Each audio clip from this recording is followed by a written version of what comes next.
말씀입니다.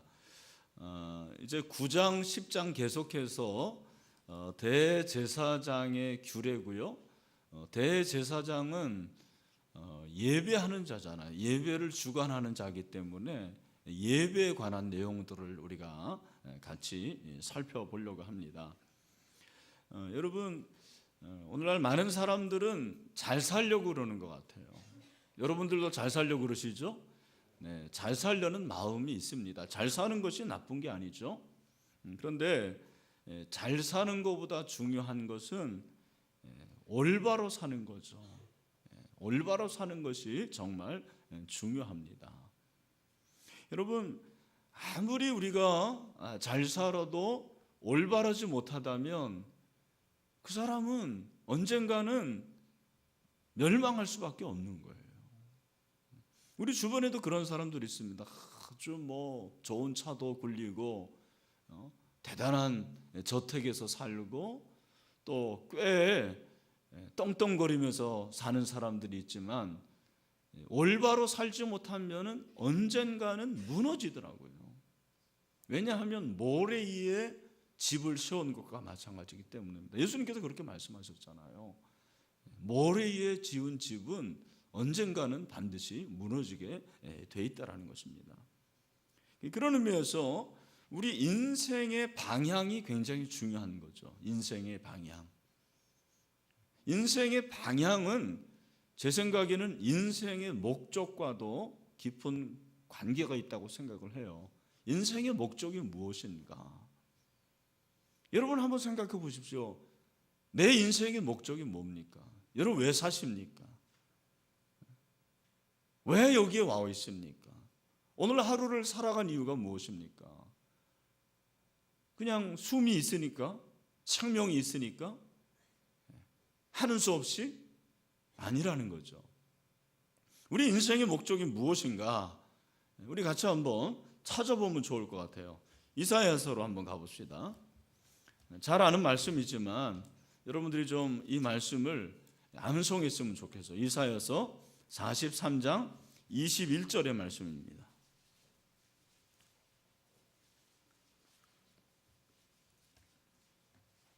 네, 이사야서 43장 21절 말씀을 우리 다 같이 읽어보겠습니다. 시작. 이 백성은 내가 나를 위하여 지었나니 나를 찬송하게 하려 함이니라. 아멘. 여기 보면 목적이 두 번 나옵니다. 하나는 위하여, 또 하려 함이라. 같은 거죠. 이 백성, 이스라엘 백성을 하나님께서 창조하셨는데 누구를 위해서 창조하신 거예요? 나를 위하여. 누구를 위한 겁니까? 하나님을 위해서 지었다고 말씀하시고, 또 하나님을 위해서 창조했는데 하나님을 위해서 창조함을 받은 인간이 해야 할 일이 무엇이냐? 뭘 하기 위해서 지으셨다고요?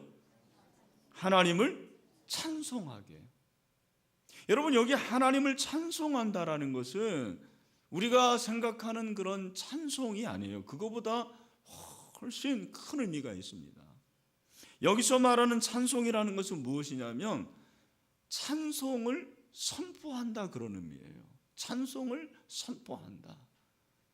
우리가 하나님의 이름을 높이고 하나님의 이름을 많은 사람들에게 전하는데 얼마나 담대하게, 얼마나 크게 힘을 다해서 선포해야 되는 것을 말씀을 하는 거죠.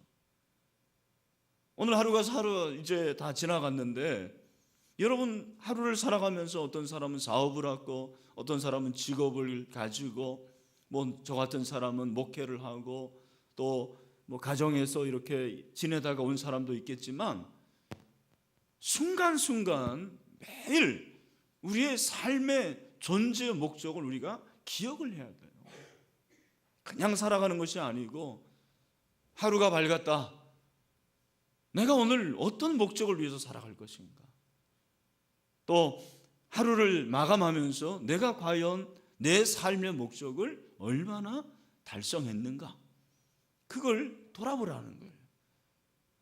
과연 우리 인생의 목적이 무엇인가? 인생의 목적은 하나님을 찬송하는 거죠. 하나님을 찬송하는 거. 다시 말해서 뭐예요? 예배하는 거죠. 여러분, 우리의 목적은 하나님을 예배하는 것입니다. 인생의 목적이 하나님을 예배하는 거예요. 여러분, 언제 제일 행복하시던가요? 저는 개인적으로 예배할 때 제일 행복합니다. 예배만 드렸으면 좋겠어요, 정말. 예배만 드리면 얼마나 좋을까요? 하나님을 예배하는 것이 가장 큰 복이고, 이것이 가장 큰 행복이고, 하나님께서 하나님을 예배하도록 우리를 만들어 주신 거죠. 그런데 우리의 예배라는 것이 그냥 이 예배당에서 드려지는 예배도 있지만 우리의 삶에서도 하나님을 예배하는 거죠. 내 삶 속에서 하나님을 영화롭게 하고 하나님을 높이고 하나님의 영광을 위해서 살아가는, 그것이 우리 인생의 존재의 목적이라는 것입니다. 여러분, 우리가 하나님을 예배하는 데 있어서 많은 사람들이 예배를 종교 행사로 생각합니다. 제가 볼 때는 그래요. 예배를 그냥 종교 행사로 생각하는 거예요. 예배를 종교 행사로 생각하는 사람들은 어떤 마음으로 예배를 드리냐면 예배에 참여하는 것이 중요하다는 거예요. 예배를 어떤 마음으로 드리고, 그리고 예배를 통해서 무엇을 깨닫고 예배를 통해서 어떤 복을 누리고, 이런 거에는 별로 관심이 없어요. 그냥 율법적으로 내가 가야 된다, 참여해야 된다. 그래서 요즘에는 그런 기도 안 하지만 제가 어렸을 때는 장로님들이 그런 기도 많이 했습니다. 교회 마당만 밟고 가지 않게 해주세요. 실제로 교회 마당만 밟고 가는 성도들이 꽤 많습니다. 그냥 도장 찍고 가는 거예요. 그럼 마음이 편해요. 아, 내가 오늘 예배 드렸다, 하나님도 아실 거야, 그런 마음입니다. 여러분, 혹시 세차장 예배라고 들어보셨나요? 세차장 예배? 세차장 예배가 뭐냐? 세차장에서 드리는 예배가 아니에요. 여러분, 자동차를 가진 분들은 세차를 해보실 것입니다. 자동 세차 해보셨어요? 제가 유학해서 처음 자동 세차 해봤습니다. 우리 가족 그때 어린아이들이었죠. 자동 세차로 들어갔는데 처음에는 무섭기도 하더라고요. 근데 신기해요. 들어갔더니 막 물이 이쪽 저쪽에서 막 나오는 거예요. 그래가지고는 뭐가 막 돌아가도 그러는데 나와보니까 차가 깨끗하게 됐어요. 먼지가 다 털렸습니다. 그 뒤로부터 우리 아이들이 심심하면 세차하자고 그러더라고요. 얼마나 재밌는지. 여러분, 세차장 예배가 뭐냐면 일주일에 한 번 예배 참석해서 내가 지은 죄 씻으면 된다라는 거예요. 우리도 참회 기도하잖아요. 그런 식으로 내가 일주일 동안 지은 죄 다 회개하고 씻음 받고 세상에 나가서 다시 죄 짓고, 그리고 다음 주에 돌아와서 또 예배 드리고, 이러한 다람쥐 쳇바퀴 도는 식의 예배를 드리는 사람들이 얼마나 많은지 모릅니다. 여러분, 하나님께서 우리에게 찬송을 원하시는 것, 예배를 원하시는 것이 바로 그런 예배일까요? 일주일에 한 번씩 예배당 마당만 밟고, 그리고 내 죄를 회개하고 세상에 나가서 다시 내 마음대로 살고, 그런 예배를 하나님이 받으실까요? 하나님이 그런 하나님이십니까? 저는 그렇게 생각하지 않습니다. 우리 모두가 그런 율법적이고 종교적인 예배자가 아니고 하나님이 원하시는 창조의 본래의 목적에 맞는 예배자가 됐으면 좋겠어요. 그렇게 할 때 하나님께서 우리의 예배를 기쁘게 받아주십니다. 오늘 이 본문은 제사장 아론의 첫 번째 제사를 기록하고 있습니다. 말씀해 보니까 8째 날에 모세가 아론과 그의 아들들과 이스라엘 장로들을 불러다가 아론에게 이르되 속죄제를 위하여 흠없는 송아지를 가져오고 번제를 위하여 흠없는 순양을 여호와 앞에 가져다 드렸다. 그렇게 말씀하고 있습니다. 여러분 보십시오. 모세는 제사장이 아니에요. 모세는 정치적 지도자입니다. 하나님께서 아론을 대제사장으로 선택하십니다. 아론으로 하여금 제사를 드리게 하십니다. 아론으로 하여금 제사를 드리는데 어떤 제사 드립니까? 2절에 보니까 속죄제가 나오고 번제가 나오고요. 그리고 4절에 보면 화목제가 나오고 소제가 나옵니다. 우리가 그동안 공부한 구약의 제사가 다 기록이 되어 있습니다. 참 신기한 것은 처음으로 대제사장을 선택해서 그런지 모르겠지만 하나님께서 아론을 통해서 이 제사를 다 드리게 하는 거예요. 그렇게 하나님 앞에 제사를 드리는데 제사를 드릴 때 놀라운 역사가 나타나는 거예요. 제사를 드리려고 이제 하나님 앞에 쓰죠. 5절을 보면 그들이 모세가 명령한 모든 것을 회막 앞으로 가져오고, 그러니까 다 제물을 가져와 가지고 준비를 하는 거예요. 예배를 드릴 준비를 하는 거죠. 온 회중이 나와 여호와 앞에 섰다고 그랬습니다. 이것이 하나님 앞에 서는 거죠. 우리 모두가 하나님 앞에 서는 단독자인데 예배는 사실은 공동으로 드리지만 개인적으로 드리는 거로 저는 생각을 해요. 한 사람 한 사람이 하나님 앞에 서는 거예요. 500명이 예배를 드리지만 그 500명이 개인이 하나님을 만나는 거예요. 하나님 앞에 서는 거예요. 오늘 예배도 마찬가지입니다. 여러분이 오늘 이 시간에 나왔는데 그 추운 날씨에도 불구하고 이 자리에 왔습니다. 이 자리 앞에 서는 것은 여러분 이권희 목사 앞에 서는 게 아니에요. 무슨 장로님 앞에 서는 게 아닙니다. 여러분의 교구 담당 목사님 앞에 서는 게 아니에요. 오늘 여러분들은 개인적으로 하나님 앞에서 쓰고 하나님 앞에서 예배하는 것입니다. 하나님 앞에 섰다고 그랬어요.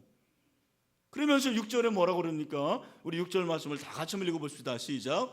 모세가 이르되 이는 여호와께서 너희에게 하라고 명령하신 것이니 여호와의 영광이 너희에게 나타나리라. 아멘.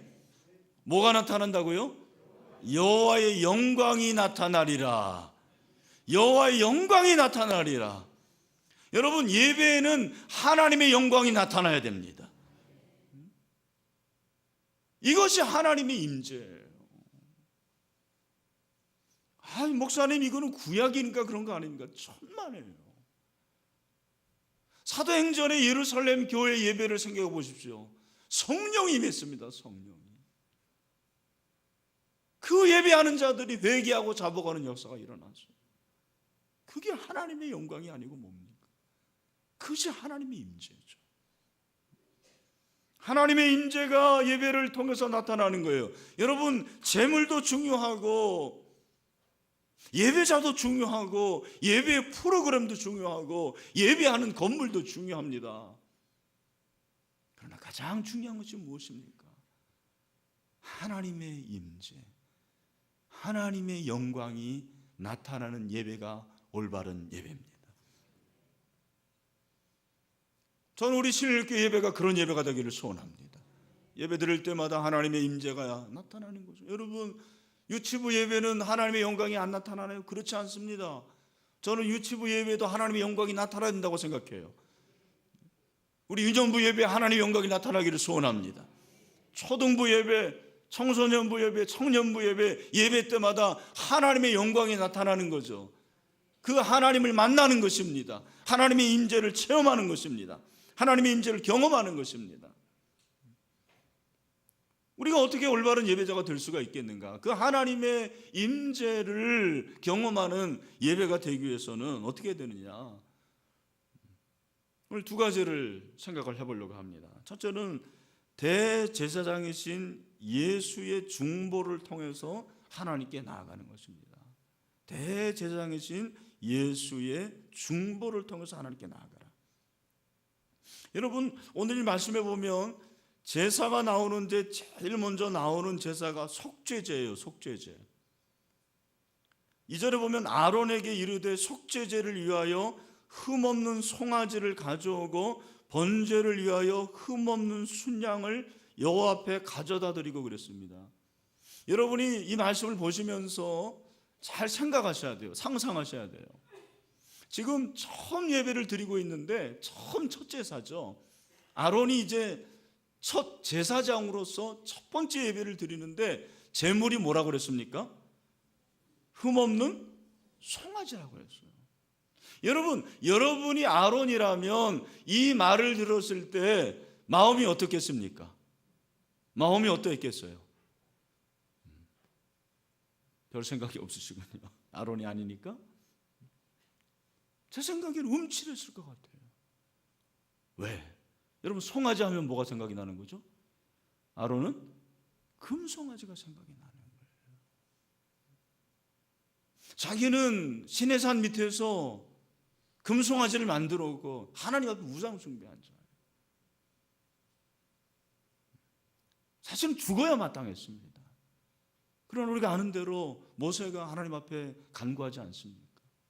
하나님, 이 백성을 진멸하면 어떡합니까? 살려주세요. 살아났단 말이에요. 그리고 하나님의 은혜를 입어서 그 죽을 사람이 대제사장이 된 거죠. 대제사장이 돼서 처음 제물을 드리는데 뭐를 가지고? 흠없는 송아지를 가지고 드리라는 거예요. 여러분, 왜 하나님께서 이렇게 하셨을까? 이것을 통해서 우리에게 말씀하신 것이 무엇인가? 많은 사람들은 구약에는 은혜가 없고 구약은 무조건 공이고 구약은 무조건 죄에 대해서 벌을 내리는 하나님이라고 생각해요. 여러분, 그거는 굉장히 위험한 발상입니다. 신학을 그렇게 봐서는 안 돼요. 성경을 그렇게 봐서는 안 돼요. 구약에도 하나님의 은혜가 있습니다. 아니, 구약은 하나님의 은혜의 기록입니다. 저는 아론을 보면서 그 생각을 해요. 아론 죽을 사람입니다. 금송아지를 만들어 놓고 이 금송아지가 우리를 인도한 하나님이라고 그랬는데 벌써 죽어야 마땅했죠. 여러분, 그 아론을 살려주시고 살려주실 뿐만 아니라 뭘 삼는 거예요? 대제사장을 만들어 주시는 거죠. 아론이 얼마나 황송했을까요? 얼마나 죄송했을까요? 여러분, 하나님은 이 첫 제사를 통해서 이스라엘 백성의 범죄함과 하나님의 용서의 필요를 지금 말씀해 주시는 거예요. 이 제사를 통해서 이미 신약의 예수 그리스도를 가르쳐 주고 있는 거죠. 예수 그리스도를 말씀하고 있는 거예요. 예수 그리스도가 필요하다. 구약의 제사가 그냥 제사로 끝나는 게 아니에요. 그 구약의 제사가 예수 그리스도에 의해서 성취될 것을 말씀하시는 거예요. 관자도 마찬가지입니다. 어린 양이 죽어야 돼요. 예수 그리스도를 말씀하시는 거죠.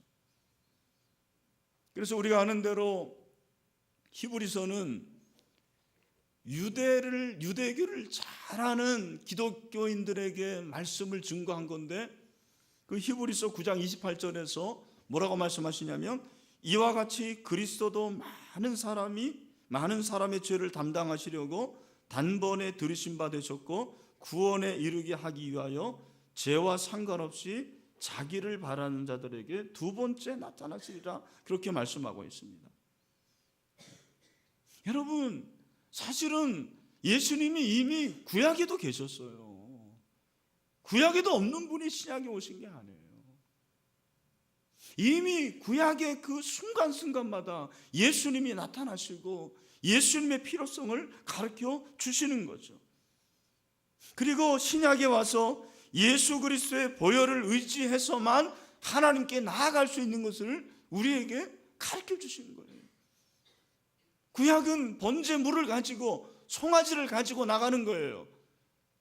그러나 신약은 이제는 그럴 필요가 없는 거죠. 우리가 하나님 앞에 나아갈 수 있는 근거가 뭐냐? 대제사장이신 예수 그리스도, 그분은 대제사장으로서 뿐만 아니라 자신이 희생 제물이 되셔서, 번제물이 되셔서, 속죄의 제물이 되셔서 저와 여러분의 모든 죄를 용서해 주셨습니다. 저는 그런 의미에서 예배가 속죄의 보혈이 흐르는 가장 중요한 사건이라고 생각해요. 그 예배가 그냥 개척교회 지하 그곳에서 드리는 예배이든 아니면은 엄청난 규모의 예배를 드리든 간에 그거와 상관이 없습니다. 여러분, 마귀는 예배를 싫어합니다. 마귀는 예배를 싫어해요. 왜요? 예배는 어린 양 예수 그리스도를 높이는 것이기 때문입니다. 예배만큼 어린 양 예수 그리스도를 높이는 게 없어요. 요한계시록 5장 11절 이하에서 그렇게 말씀하시는 거죠. 내가 또 보고 들음에 보좌와 생물들과 장로들을 둘러서 많은 천사의 음성이 있으니 그 수가 만만이요 천천이라 큰 음성으로 이르되 죽임을 당하신 어린 양은 능력과 부와 지혜와 힘과 존귀와 영광과 찬송을 받으시기에 합당하도다 하더라. 그렇게 말씀하고 있어요. 여러분, 우리의 예배 가운데 예수 그리스도의 보혈이 날마다 흐르고 있는 거예요. 이 시간에도 예수 보혈이 흐르고 있습니다. 예수님이 이곳에 계십니다. 여러분, 예수님이 우리의 중보자가 되십니다. 유대인들은요, 만나면 묻는 질문이 있다고 합니다. 그게 뭐냐면 당신의 대제사장은 누굽니까? 그렇게 물어본대요. 우리의 대제사장이 누굽니까? 예수 그리스도입니다. 할렐루야. 네. 예수님이 대제사장이 되셔서 하는 역할이 뭐냐면 인간들 가운데서 하나님에게 기름 부음을 받은 자로서 예수 그리스도를 통해서 우리에게 기름 부음을 주시는 것입니다. 성령의 기름 부음을 주십니다. 또 인간의 연약함을 채울하세요. 예수님이 계시지 않았더라면, 예수님이 중보자가 아니었더라면 어떻게 우리가 하나님께 나아갈 수가 있겠습니까? 또한 그분은 인간을 위해서 희생하신 분이에요. 우리가 아는 대로 예수님이 십자가에 죽으실 때 휘장이 찢어지죠. 우리 리모델링 하기 전에 우리 교회에도 휘장이 있었습니다. 사실 휘장은 아니고 정확히 말하면 커튼입니다. 분홍색 커튼이었어요. 기억하십니까? 그거 찢어졌어요. 좀 다른 얘기입니다. 여러분, 예수님이 십자가에서 죽으실 때 휘장이 찢어졌는데 그 휘장의 높이가 18.3m고 넓이가 9.1m라고 합니다. 그런데 여러분, 찢겨진 휘장은 이제는 나와 지성소 사이에 더 이상 장벽이 없다라는 뜻이에요. 더 이상 대제사장이 필요 없게 되었습니다. 왜냐하면 예수 그리스도가 대제사장이고 중보자가 되셨기 때문입니다. 여러분, 솔직히 말해서 지난 3일 동안에도 우리가 얼마나 많은 죄를 지었습니까? 정말 잘 살려고 노력했어요. 여러분 모르겠지만 죄 짓지 않으려고 저는 노력했습니다. 믿음으로 살려고 노력했어요. 사실은 죄 지을 일도 별로 없어요. 그러나 내 마음으로 죄를 지을 때도 있고, 내 생각으로 지을 때도 있고, 내 언어로 죄를 지을 때도 있어요.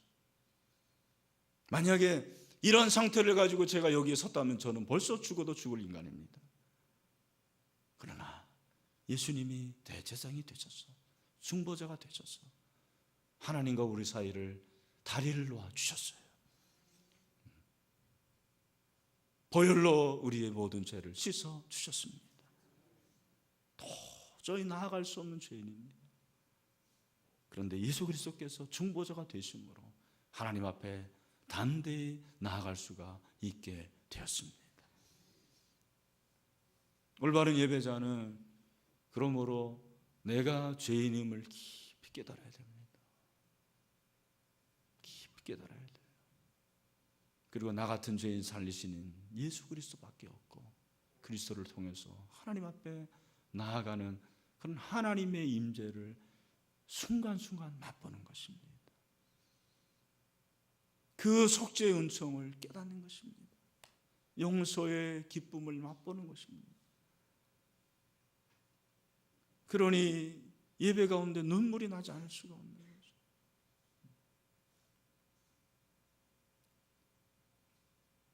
교회를 오래 다닌 사람들은요, 눈물이 없더라고요, 보니까. 눈물이 말랐어요. 저는 하나님, 제가 목사지만 눈물이 마르지 않게 해주세요라는 기도를 합니다. 제 기도 제목이 그거예요. 저는 우리 장로님들이 기도하실 때마다 눈물을 흘립니다. 지난주에 유아세 그 세례 베푸는데 그 유인호 형제를 내가 세례를 주는데 갑자기 마음에 감동이 있는 거예요.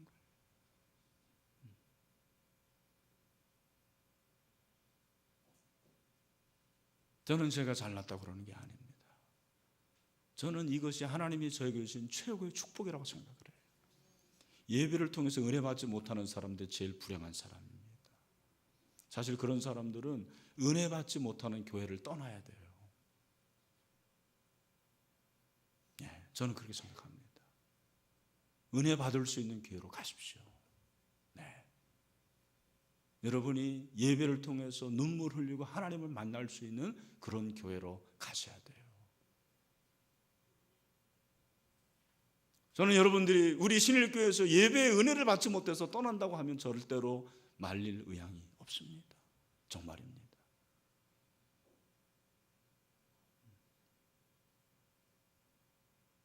예수 그리스도께서 내 중보자가 되셔서 예배 때마다 하나님의 은혜를 깨닫고 눈물이 나고 감사가 넘치고 감동이 넘치는 그런 예배자, 올바른 예배자죠. 그런 예배가 올바른 예배라는 것입니다. 두 번째로, 올바른 예배는 하나님의 임재를 체험하는 예배입니다. 여러분, 오늘 9장에서 가장 중요한 주제는 하나님께서 백성들에게 나타나실 것이라는 사실입니다. 하나님께서 백성들에게 나타나실 것이다. 그래서 오늘 본문에 나오죠. 9장에 보니까 6절에 여호와의 영광이 너에게 나타나리라 그렇게 말씀을 하시죠. 그러면서 그 하나님의 임재를 어떻게 알 수 있냐면 예배를 제사를 드리는데 제물마다 불이 살라지는 거예요. 그게 이제 잘 보시면 10절에도 그 속죄 제물의 기름과 콩팥과 간 거풀을 제단 위에서 불사르니 여호와께서 모세에게 명령하신 것 같았다 그랬죠. 불을 사릅니다. 불이 나오죠. 14절에 또 내장과 정강이는 씻어서 단 위에 있는 번제물 위에서 불사르니라, 또 불이 나옵니다. 17절에도 또 소제를 드리되 그 중에서 그의 손에 한 웅큼을 채워서 아침 번제물에 더하여 제단 위에서 불사르니라 그렇게 말씀하십니다. 23절에도 보니까 모세와 아론이 회막에 들어갔다가 나와서 백성에게 축복하며 여호와의 영광이 온 백성에 나타나며 불이 여호와 앞에서 나와 제단 위에 번제물과 기름을 어떻게 해요? 살랐다고 그랬어요. 하나님의 임재를 예배를 통해서 어떻게 나타나냐면 불이 내려오는 거예요. 불이 내려오는 거예요. 여러분, 성경을 보면 4군데 정도가 하늘에서 불이 내립니다. 그 중에서 대표적으로 보면 우리가 아는 대로 하나님께서 솔로몬이 예배를 드리는데 불이 내리게 하고요, 엘리야가 갈멜산에서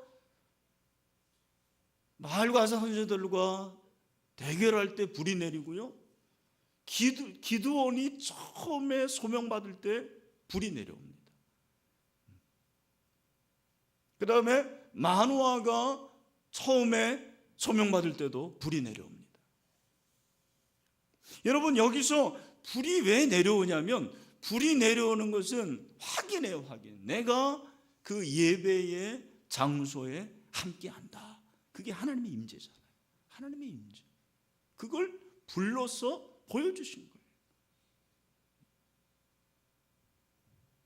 여러분, 모세는 출애굽기 33장에 보면 하나님께 소원을 아뢰입니다. 그 소원이 뭐냐면 내가 하나님을 보기를 원합니다. 그래서 하나님의 얼굴을 보기 원한다고 그래요. 여러분, 하나님의 얼굴을 보기 원하는 모세에게 하나님께서 얼굴을 보여주시나요? 보여주시지 않아요.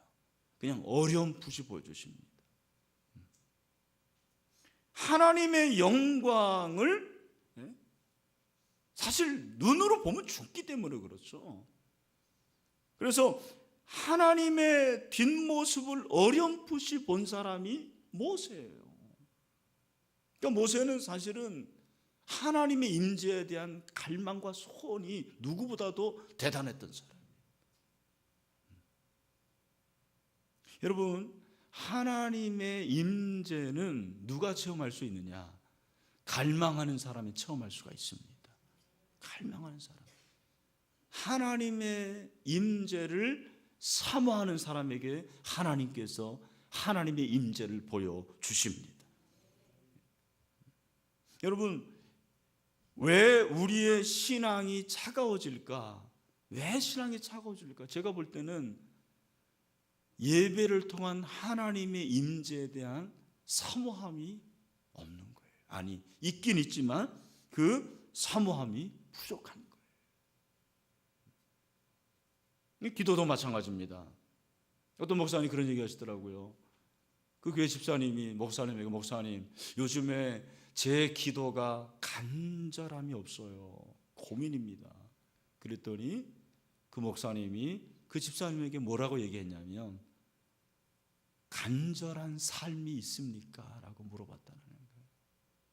간절한 삶이 있느냐? 내 삶에 정말 간절히 하나님을 찾는 것이 있느냐? 여러분, 한번 스스로 생각해 보세요. 언제 하나님 앞에서 정말 간절함을 가지고 하나님을 찾았습니까? 그냥 제가 말하는 거는 뭘 주세요, 우리 아들 대학 입학하게 해주세요, 돈 벌게 해주세요, 그런 것 말고, 그런 목적 말고 다 털어버리고 나와 하나님 앞에서 내가 정말 하나님, 제가 하나님을 만나고 싶습니다.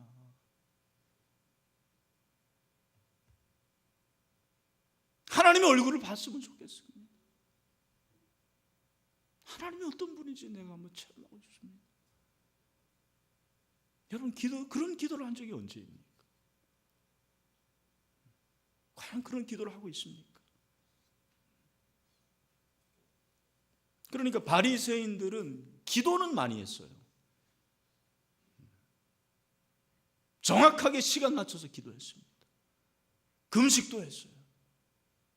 그러나 뭐가 없었어요? 간절함이 없었어요. 중언부언했습니다. 많은 사람들이 보는 앞에서 그냥 기도하는 척만 한 것입니다. 여러분, 시편을 잘 읽어보면 하나님의 사람들이 하나님의 임재에 대한 갈망을 얼마나 했는지를 알 수가 있어요. 시편 27편 4절에 보면 뭐라고 그랬습니까? 우리 같이 한번 시편 27편 4절 말씀을 읽어보도록 하죠. 시작. 내가 여호와께 바라는 한 가지 일, 그것을 구하려니 곧 내가 내 평생에 여호와의 집에 살면서 여호와의 아름다움을 바라보며 그의 성전에서 사모하는 그것이라. 아멘. 참, 우리 교회는 성전을 사모하는 분들이 참 많습니다. 얼마나 감사한지 모르겠어요. 근데 여러분, 잘 들으십시오. 내가 어떤 봉사를 하고 내가 어떤 일을 하려고 교회에 여러분이 열심히 나오는 것도 중요해요. 그거 하지 말라는 게 아닙니다. 그런데 그거 해가지고 피곤하다고 예배 드릴 때는 졸고 예배 드릴 때는 딴 생각하고 하면 여러분들은 헛봉사하는 거예요. 잘 들으십시오. 이건희 목사는 모르죠. 그러나 하나님은 하나도 기뻐하지 않았어요. 야, 나는 정말 너를 만나고 싶은데, 너의 목소리를 듣고 싶은데, 너의 마음을 나는 원하는데 너는 왜 자꾸 일만 하려고 그러냐.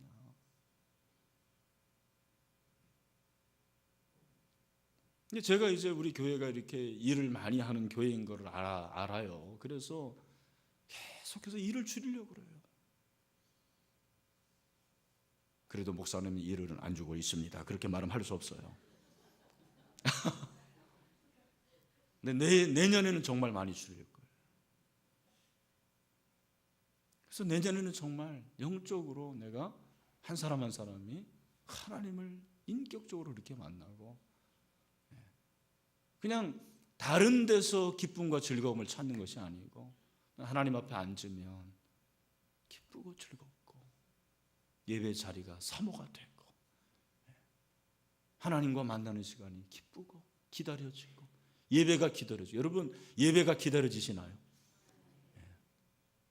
제가 정말 성령 충만할 때는 얼마나 예배가 기다리는지 모르겠어요.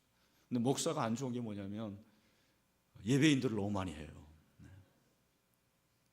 저는 정말 여기서 앉아서 예배드리고 싶어요. 그게 얼마나 행복한 겁니까, 여러분? 예배를 인도하는 게 큰 부담입니다. 하나님의 임재가 바로 그런 거예요. 그 하나님 앞에서 그냥 하나님, 여기도 나오잖아요. 여호와 앞에서 그들이 섰다고 그랬어요. 일하려고 쓴 게 아니에요. 하나님 만나려고, 하나님의 그 영광을 보려고, 하나님의 임재를 체험하려고 그 앞에 서게 된 거죠. 여러분 예배를 통해서 왜 우리가 하나님의 임재를 깨달아야 될까? 왜 그러셨습니까? 왜 그래야 된다고 생각합니까? 여러분 예배를 통해서 하나님의 임재를 체험해야지 그 기쁨과 감격으로 세상에서 승리할 수가 있기 때문입니다. 여러분 정말 뜨거운 예배를 드리고 감격의 예배를 드리고 기쁨의 예배를 드려보세요. 그러면 정말 세상에 또 가고 싶습니다. 세상에 나가고 싶어요.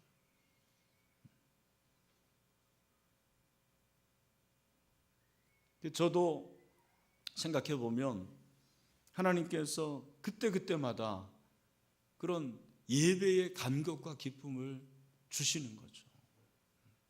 목사지만 그 마음을 가지고 그 감격을 가지고 살아가는 거예요. 그래서 여러분 하나님의 그 임재가 있으면은요, 그 하나님의 임재를 체험하게 되면 거기에 뭐가 항상 따르냐면 축복이 따라요. 축복이. 그래서 오늘 말씀해 보니까 23절에 모세와 아론의 회목에 들어갔다가 나와서 백성에게 뭘 합니까? 축복을 해요. 그래서 항상 예배는 마지막에 뭘 하는 거예요? 축복을 하는 거예요. 베네딕션을 하는 거예요. 여러분 축복이 이게 그냥 무슨 주문 외우는 게 아니에요. 축복이 예배의 클라이막스입니다. 어떻게 보면 이 축복은 이건희 목사가 하는 게 아니에요. 사실은 하나님이 여러분에게 복을 주시는 것입니다. 그래서 구약의 축복이 있고 신약의 축복이 있죠. 구약의 축복은 민수기 6장에 있습니다. 24절부터 26절에 나오잖아요. 아마 여러분 잘 아실 겁니다. 같이 한번 읽어보죠. 시작. 여호와는 내게 복을 주시고 너를 지키시기를 원하며 여호와는 그의 얼굴을 내게 비추사 은혜 베푸시기를 원하며 여호와는 그 얼굴을 내게로 향하여 두사 평강 주시기를 원하노라 할지니라 하라. 아멘. 여러분 이렇게 축복합니다. 여러분 축복받기에 마땅한 사람들입니다. 그럴 만한 가치가 있는 분들이에요. 또 고린도후서 13장 13절이죠. 우리 목사들은 신약의 베네딕션을 합니다. 다 같이 시작. 주 예수 그리스도의 은혜와 하나님의 사랑과 성령의 교통하심이 너희 무리와 함께 있을지어다. 아멘. 가끔 정말 가끔입니다만 주 예수 그리스도의 은혜와 하나님의 사랑이 헷갈릴 때가 있습니다. 주 예수 그리스도의 사랑인가 하나님의 은혜인가 이게 헷갈릴 때도 있긴 있어요. 여러분 헷갈려도 축복은 축복입니다. 여러분 틀렸다고 생각하지 마세요. 축복으로 마치게 되는 거죠. 그래서 결과가 무엇입니까? 24절 우리 9장 24절 다 같이 읽어보죠. 시작. 불이 여호와 앞에서 나와 제단 위에 번제물과 기름을 사른지라 온 백성이 이를 보고 소리 지르며 엎드렸더라. 사실 이게 하나님의 임재를 경험한 사람들의 모습입니다. 그 불이 계속 살라지고 축복을 하고 여호와의 영광이 온 백성에 나타났다고 또 말하고 있어요. 그게 눈으로 보이는 건 아니었을 거예요. 제가 볼 때는. 근데 느껴지는 거예요. 체험이 되는 거예요. 이걸 체험이라고 체험. 그래서 온 백성이 보고 소리 지르며 엎드렸다. 그렇게 말씀하고 있습니다. 저는 우리 신일교회 예배가 이런 예배가 됐으면 좋겠어요. 이런 예배는 누가 만드는지 아십니까? 좋은 예배는 따라합시다. 좋은 예배는 좋은 예배자가 만든다. 좋은 예배는 누가 만든다고요? 좋은 예배자. 따라합시다. 나는 좋은 예배자다. 할렐루야.